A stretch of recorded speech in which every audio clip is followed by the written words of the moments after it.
Air conditioner के outer unit का temperature 80 degree centigrade तक होता है, जो हमारे एनवायरनमेंट टेम्परेचर से ऑलमोस्ट डबल है। लेकिन इंटरेस्टिंगली 1 मीटर दूर अंदर की यूनिट का टेम्परेचर 16 डिग्री सेंटीग्रेड तक होता है। एक बहुत ही इंटरेस्टिंग फैक्ट है, एयर कंडीशनर के अंदर जो गैस होती है वह क्लोज लूप में फ्लो करती है। इसकी गैस कभी खत्म हो ही नहीं सकती है, और यदि क्लोज लूप में यह फ्लो करती है तो कुछ लोग बोलते हैं कि यह गैस एनवायरनमेंट के लिए हार्मफुल है। तो यह सभी डाउट इसकी वर्किंग के साथ में क्लियर करते हैं। एयर कंडीशनर की कोई ज्यादा कॉम्प्लेक्स इंजीनियरिंग नहीं होती है, स्टार्टिंग होती है कंप्रेसर से। एयर कंडीशनर का हार्ट यही डिवाइस होता है, और इस कंप्रेसर के अंदर आज के मॉडर्न टाइम के अकॉर्डिंग एक एनवायरनमेंट फ्रेंडली गैस भरी जाती है, जिसको R32 बोलते हैं। इस गैस को रेफ्रिजरेंट भी बोल सकते हैं। जब कंप्रेसर इस गैस को कंप्रेस करेगा तो इसका प्रेशर बढ़ने लगेगा, जिसकी वजह से टेम्परेचर भी बढ़ने लग जाएगा। और जब गैस कंप्रेसर से बाहर निकलेगी तो इसका टेम्परेचर होगा 80 डिग्री सेंटीग्रेड। अब इस हाई टेम्परेचर को हमें थोड़ा ठंडा करने की जरूरत है, तो रेफ्रिजरेंट पहुंचता है कंडेंसर कोयल के पास में। आज के टाइम में एसी के ऊपर 100% कॉपर कोयल लिखा रहता है, तो कंपनी इसी कोयल की बात कर रही होती है, क्योंकि कॉपर कोयल की हीट एक्सचेंज क्वालिटी बहुत शानदार होती है, तो ये गर्म और ठंडी बहुत जल्दी हो जाती है। इन इतनी लंबी कोयल से जब रेफ्रिजरेंट फ्लो करेगा तो ठंडा होने लगेगा, और इस कोयल से हीट को जल्दी बाहर निकालने के लिए एक फैन भी लगा रहता है। जब रेफ्रिजरेंट कोयल से बाहर निकलेगा तो इसका टेम्परेचर 50 डिग्री सेंटीग्रेड तक पहुंच जाएगा। लेकिन कंडेंसिंग कोयल के पास में जो गैस कंप्रेसर से मिल रही थी उसको यह लिक्विड में बदल देगा। आपको पता है, जब हम पानी को गर्म करते हैं तो वह लिक्विड से वेपर में बदल जाता है, यानी लिक्विड से गैस। इसके उल्टा जब कोल्ड ड्रिंक की बोतल को हम फ्रिज से निकालकर बाहर रखते हैं तो इसके चारों तरफ पानी की बूंदें जमा हो जाती है, जिसका मतलब है वेपर वापस लिक्विड में बदल रहा है। तो कंडेंसिंग कोयल भी गैस को ठंडा करने का काम करती है, जिससे यह गैस से लिक्विड में बदल जाती है। लेकिन अभी भी यह हाई टेम्परेचर का लिक्विड हमारे किसी काम का नहीं है। तो यहाँ से लिक्विड एक्सपेंशन वॉल के पास में जाता है। एक्सपेंशन वॉल का ओरिफाइस बहुत छोटा होता है, तो इधर वाली साइड में बहुत ज्यादा हाई प्रेशर भी है और हाई टेम्परेचर भी है। लेकिन जब इस नैरो ओपनिंग से रेफ्रिजरेंट बाहर निकलेगा तो इसका प्रेशर सडनली रिड्यूस हो जाएगा, जिसके साथ में इसका टेम्परेचर भी रिड्यूस हो जाएगा, और यह लिक्विड एक्सपेंड करेगा, जिससे यह रेफ्रिजरेंट वापस लिक्विड से गैस में बदलने लग जाएगा। लेकिन यहाँ पर लिक्विड 100% गैस में नहीं बदल पाता है। यह वॉल ठीक एक वाटर स्प्रे की तरह काम करता है। वाटर स्प्रे भी बेसिकली वाटर को वेपर में बदल देता है, और यह काफी ठंडे भी होते हैं। गर्मियों में छत पे रखी टंकी का पानी बहुत ज्यादा गर्म हो जाता है, तो उसको ठंडा करने के लिए शावर से आपको पानी का टब भरना होगा, और आप देखना पानी का टेम्परेचर काफी रिड्यूस हो जाएगा। अब यह एकदम ठंडा रेफ्रिजरेंट जाता है हमारे रूम में लगी हुई इवेपोरेटर कोयल के पास में। यह कोयल भी कॉपर की ही बनी होती है, जो हीट एक्सचेंज का काम करती है। अब यह कोयल रूम में कितनी हीट को एब्जॉर्ब करेगी, इसको टन में मापा जाता है। 1 टन लगभग 3500 वोट हीट एक्सचेंज करता है, जबकि 1 टन का एसी 1000 वोट आवर की इलेक्ट्रिसिटी कंज्यूम करता है। जब ठंडा लिक्विड रेफ्रिजरेंट इस कोयल से फ्लो करेगा तो यहाँ पे लगा हुआ फैन इस ठंडक को पूरे रूम में फैला देगा। जिस तरीके से कोल्ड ड्रिंक की बोतल के चारों तरफ पानी इकट्ठा होता है, ठीक वैसे ही इवेपोरेटर कोयल काफी ठंडी होती है, तो इसके चारों तरफ भी वाटर के वेपर इकट्ठा होने लग जाएंगे, जिनको साइड में कलेक्ट करके इस पानी को बाहर निकाल दिया जाता है।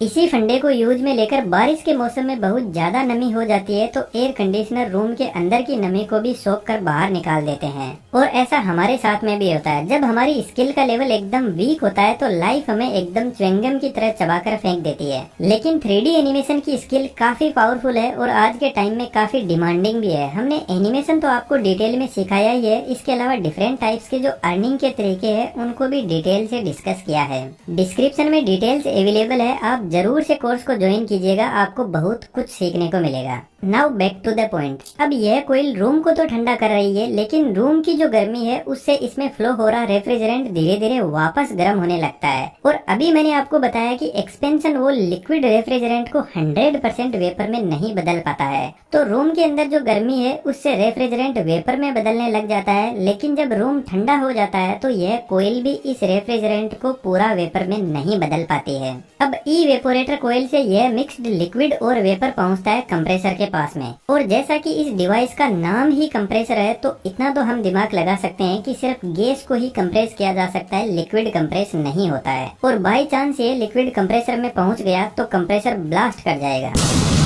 और ब्लास्ट नहीं हुआ तो कंप्रेसर के अंदर capacitor start single phase induction motor लगी रहती है, वह जल जाएगी लिक्विड से। तो हमें कंप्रेसर को सेफ रखना बहुत ज्यादा जरूरी है।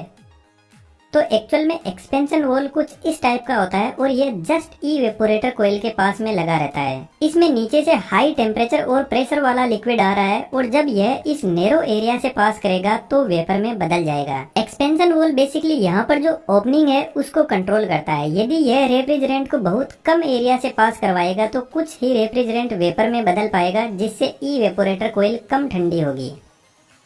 और जितना ज्यादा रेफ्रिजरेंट यहाँ से पास होगा उतना ही रूम टेम्परेचर डाउन होता जाएगा। वॉल में ऊपर की तरफ एक डायफ्राम लगा रहता है और यही डायफ्राम इस रोड के थ्रू यहाँ से फ्लो हो रहे रेफ्रिजरेंट को कंट्रोल करता है। और इस डायफ्राम को कंट्रोल करने के लिए कुछ एक हीट सेंसिंग डिवाइस इवेपोरेटर कोयल के बाहर की तरफ एग्जिट पर लगी रहती है। इसमें एक लिक्विड होता है जो काफी हीट सेंसिटिव होता है और इस हीट सेंसिंग डिवाइस के लगाते ही एक्सपेंशन वॉल का नाम बदलकर हो जाता है थर्मल एक्सपेंशन वॉल। मान के चलते हैं आपने एसी को 16 डिग्री सेंटीग्रेड पर सेट कर रखा है। जैसे ही रूम का टेम्परेचर 18 डिग्री सेंटीग्रेड पर पहुंचेगा तो इस हीट सेंसिंग डिवाइस में जो लिक्विड है वह गर्म होकर वेपर में बदलेगा और डायफ्राम के ऊपर फोर्स लगाएगा, जिससे ज्यादा रेफ्रिजरेंट पास होगा और कोयल ज्यादा ठंडी होगी। कोयल ज्यादा ठंडी होगी तो रूम की हीट को ज्यादा एब्जॉर्ब करने लगेगी और इस हीट से कोयल के अंदर जो पूरा रेफ्रिजरेंट है वह वेपर में बदलने लग जाएगा और हमारा कंप्रेसर एकदम सेफ रहेगा। बेसिकली कंप्रेसर कंडेंसिंग कोयल के एकदम पास में लगा रहता है और आज के टाइम में स्पाइरल टाइप कंप्रेसर भी एयर कंडीशनर में यूज होते हैं जो काफी साइलेंट और स्मूथ होते हैं। इन सभी टाइप के कंप्रेसर की मैंने इस वीडियो में डिटेल से बात की है, तो इसको आप यहाँ से देख सकते हो। यहाँ पर दोनों पाइप, एक जिसमें कंप्रेसर से इवेपोरेटर की तरफ लिक्विड जा रहा है और दूसरी जिसमें इवेपोरेटर से निकलकर वापस कंप्रेसर के पास में जा रहा है, यह दोनों पाइप एक दूसरे के पास में सेट की जाती है। इसके पीछे रीजन है, इधर रेफ्रिजरेंट कंडेंसिंग कोयल से आ रहा है जो अभी भी काफी गर्म है और रूम को ठंडा करने के लिए जा रहा है, तो इधर वाली कोयल से थोड़ा बहुत यह भी ठंडा होने लगेगा और इधर वाली कोयल से रेफ्रिजरेंट कंप्रेसर के पास जा रहा है तो यह गर्म होकर पूरी तरीके से वेपर में बदलने लगेगा, जिससे ओवरऑल एयर कंडीशनिंग की एफिशिएंसी बढ़ती है। अब एक सबसे इम्पोर्टेंट क्वेश्चन, वीडियो को पॉज करके कमेंट में जरूर से लिखना, क्या आप बता सकते हो कि यहाँ पर कौन सी डिवाइस है जो कूलिंग को कम ज्यादा कर रही है? यदि आपका आंसर थर्मल एक्सपेंशन वॉल है तो आप गलत हो। थर्मल एक्सपेंशन वॉल बेसिकली यह डिसाइड करता है कि कंप्रेसर के पास में लिक्विड पूरी तरीके से गैस में बदल कर ही जाना चाहिए। यहाँ पर बेसिकली टेम्परेचर को कंट्रोल हमारा कंप्रेसर ही करता है। जब हम एयर कंडीशनिंग के टेम्परेचर को कम ज्यादा करते हैं तो बेसिकली हम कंप्रेसर की मोटर की स्पीड को कम या ज्यादा कर रहे होते हैं। जितना ज्यादा कंप्रेसर रेफ्रिजरेंट को पंप करेगा उतनी ही ज्यादा कूलिंग होगी। तो यहाँ पर आपने देखा पूरा का पूरा सिस्टम एक क्लोज लूप में काम कर रहा है, गैस कहीं से लीक होती ही नहीं है। तो एयर कंडीशनिंग की गैस खत्म हो जाए कोई चांस ही नहीं है जब तक इसमें कोई लीकेज ना हो। तो पुराने जमाने के एयर कंडीशनिंग में लीकेज की